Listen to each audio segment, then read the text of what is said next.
Kinumpirma ni Foreign Affairs Secretary Enrique Manalo na magkakaroon ng pagpupulong ang mga opisyal ng Pilipinas at China sa Xiamen upang talakayin ang mga issues sa West Philippine Sea. Kasama sa pag-uusapan ang presensya ng malaking barko ng Chinese Coast Guard sa Scarborough Shoal na nagdudulot ng takot sa mga mangingisdang Pilipino. Ayon kay National Security Council Assistant Director General Jonathan Malaya, ang patuloy na paglapit ng barko ng China sa katubigang sakop ng Pilipinas ay lalo lang nagpapalala ng tensyon sa rehiyon.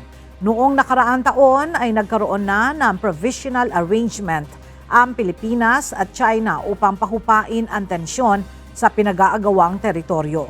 Subalit sa kabila nito ay ilang beses pa rin nagkaroon ng komprontasyon ang dalawang bansa na nagresulta ng mas malalang agresyon ng China at injury sa ilang Pilipinong sundalo.